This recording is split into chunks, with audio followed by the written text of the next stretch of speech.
अस्सलाम वालेकुम गाइस, खुशामदीद कहते हैं आपको अपने आज के ब्लॉग में। अब तक के जो ब्लॉग आपने देखे वो सिर्फ यही देखे कि गंदम किस तरह लगाई जाती है, गंदम किस तरह काटी जाती है और गंदम किस तरह बेची जाती है या उस घर के लिए सेव की जाती है या घर में ले जाई जाती है। लेकिन घर के अंदर उसको कैसे कैसे खिलाना पड़ता है, क्या क्या उसके प्रोसेस होते हैं, वो आपके साथ आज के ब्लॉग में इंशाल्लाह शेयर कर रहे हैं।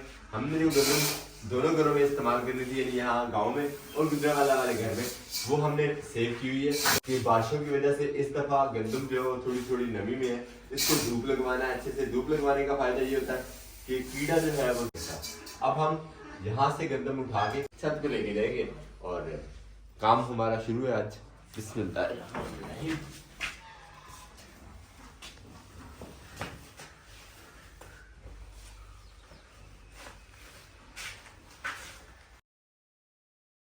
इसी तरह सारी गंदम हमें छत पे लगानी है, छत पे धूप लगवानी है और उसके बाद फिर उसको जो है वो सेक किया जाएगा। यहाँ वाले घर के लिए जो गुजरा वाला है वो तो फिर इसी तरह तोड़ों में पैक, वो गुजर और जो गुजरा वाला जानी है वो तो फिर जाहिर सी बात है एक दफ़ा फिर से उसको झूला देना पड़ेगा। यहाँ से गुजरा वाला जाएगी, गुजरा वाला जाके तो फिर वो खाई जाएगी। अल्हम्दुलिल्लाह गंदम जो खुली पड़ी थी हमारे पास नीचे वो सारी की सारी शिफ्ट हो गई छत पे, और छत पे जगह इतनी ही थी कि जो खुली गंदम थी उसको एक दफ़ा धूप लगवा लेंगे, फिर इसकी बारी आएगी जो पैक है। लेकिन फिलहाल ये काम हमारा आज ही किस यानी कि मुकम्मल है, क्योंकि छत पे और जगह नहीं है और हमें मजीद जो है वो गंदम छत पे चलानी पड़ेगी। ये आखिरी हमारा चक्कर है, इसे लोड करते हैं चादर पे और लेके चलते हैं छत पे। अल्हम्दुलिल्लाह गंदम छत पे चढ़ा दी, बिखेर दी। और लास्ट ब्लॉग्स में आपने ज़रूर देखा होगा हमारी मुर्गी ने जो बच्चे निकाले हैं। आज हमारा प्रोग्राम है उसके नीचे जो अंडे मौजूद है उनको चेक करने का कि कौन से अंडे जो है वो बच्चा निकालने वाले हैं या बच्चे निकल चुके हैं सारे, या कोई अंडा ख़राब वगैरह, इस तरह की चीज़ें चेक करते हैं और उसको उठाते हैं और बच्चे उसके जो हैं वो निकालते हैं बाहर पिंजरे में। वो पड़ी है मुर्गी, क्योंकि इसके दिन जो है वो पूरे हो चुके हैं जितने दिनों में ये बच्चे निकालती है। वो ये कूदा ही नीचे गया बोला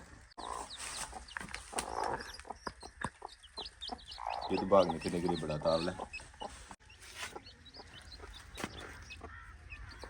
ओ ये सिर्फ 5 अंडे, 5 बच्चे निकाले, 5 बच्चे निकले हुए हैं और 6 अंडे नीचे पड़े हुए हैं। ये अंडे चेक करने होंगे। चेक कैसे होंगे? अच्छा धूप में बड़ी बारीक मुआयना कर रहे हैं अंडे का। क्या कहता है? ये तो ठीक लगे। अंडे के वजन से नहीं पता चलता?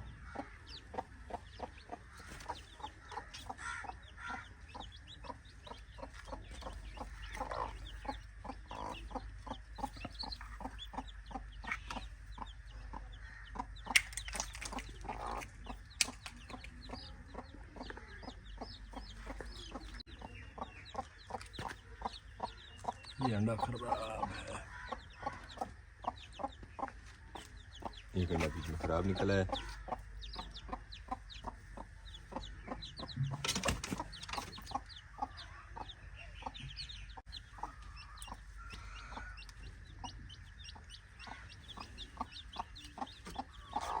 ये दोनों तो कंफर्म खराब है ना, ये दोनों अच्छे लग रहे हैं अभी। यहाँ तो कुछ नहीं पता चल रहा, हमें तो कुछ पता नहीं चल रहा भाई, बारीक की आँख से पता चल रहा है। वैसे ये छलक रहा है अंदर। रख दो नीचे रख दो, खराब हो जाएगा। शहाब भी आ गया शरारती बच्चा।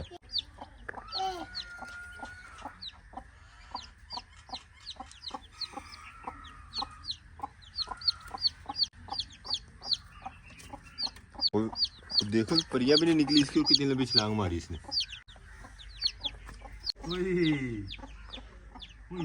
इसकी पकड़ मजबूत है। वो करेगा खराब करेगा या नहीं करो। उठाना नहीं है, छोड़ दो। शाप का दिल कर रहा है इसको पकड़ने का। नहीं शाप नहीं पकड़ना, वो मुर्गी मारती है। बाइक हमने बाहर निकाल ली है। जहाँ जो गंदम सी पड़ी हुई घर में वो छत पे चढ़ा चुके हैं और अब प्रोग्राम है निकलने का फार्म हाउस की तरफ, क्योंकि उम्मीद है फार्म हाउस वाली साइड में भी कोई हार्वेस्टर मशीन वगैरह जो है वो ज़रूर आ गई होगी। तो हम चल के ढूंढते हैं मशीन कोई और कटवाते हैं गंदम। गाँव के हदूद में जितने खेत थे वो तो हो चुके खाली सारे के सारे। हम यहाँ रुके हैं वो टावर के सामने वीडियो अपलोड करने के लिए, और आजकल के दिनों में हर तरफ इस तरह की मशीनों की जो है वो दौड़ धूप है। गंदम कटाई करवाने के लिए हार्वेस्टर्स वगैरह और इस तरह की कटिंग और इस तरह की मशीनें और किसानों की दौड़ धूप, इन दिनों में यही सारी चीज़ें नज़र आती हैं हर तरफ।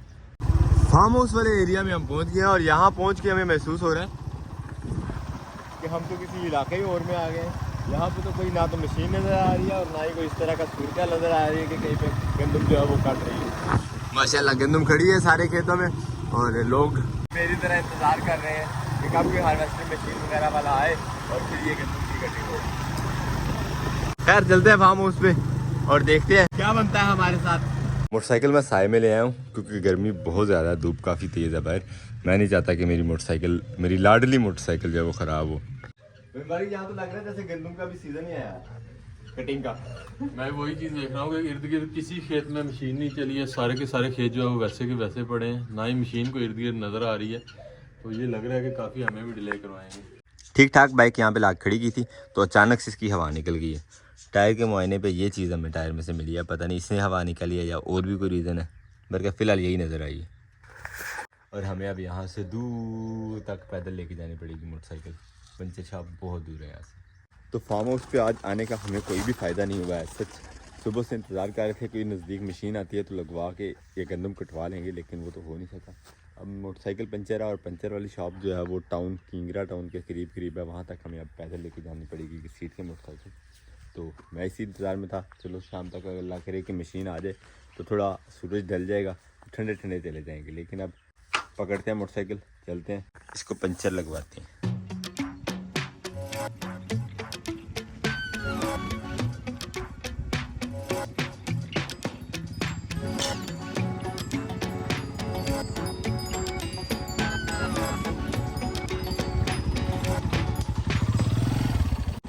खाया पिया कुछ नहीं, गिलास थोड़ा 12 आना वाला हिसाब हो गया हमारा। यहाँ आए भी जो काम था वो भी नहीं हुआ और मोटरसाइकिल भी पंचर। सजा के तौर पे पैदल जाना पड़ेगा।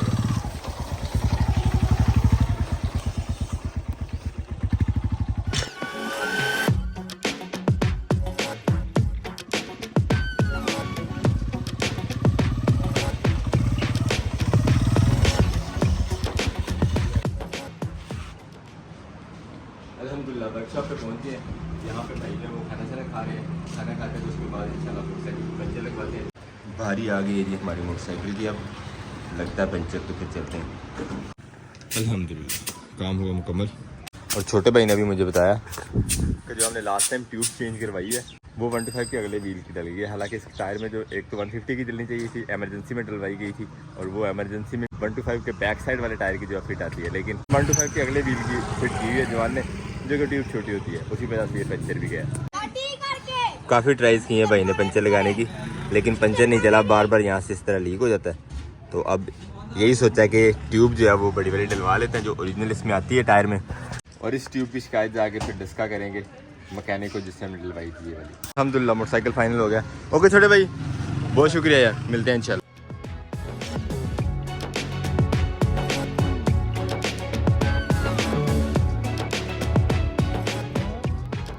भाई मुबारक को लेके मोबाइल शॉप पे हम पहुंच गए जहाँ पे मोबाइल दिया था रिपेयरिंग के लिए।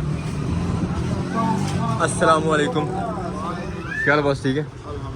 आपको एक छोटा सा मोबाइल दिया था रिपेयर के लिए, वो कर रहे हैं अभी? आ गया फोन भाई का, हो गया बिल्कुल ओके, मियाँ मियाँ। चार्जिंग वार्जिंग चेक कर ली थी उसकी? दिखाएं ज़रा मुझे।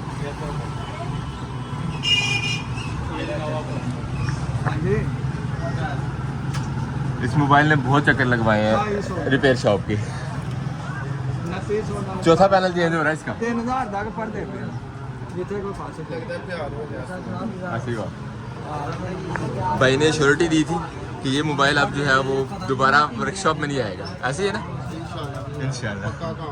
अब देखते हैं कि अब कितना टाइम निकालता है पैनल। लास्ट टाइम अब राहत के हाथ चढ़ा था, इसने हल्का सा टच ही किया बेड के साथ और इसका जो है पैनल जाता रहा। पर अब देखते हैं क्या बनता है। तो अल्हम्दुलिल्लाह मोबाइल हमारा हो गया रिपेयर।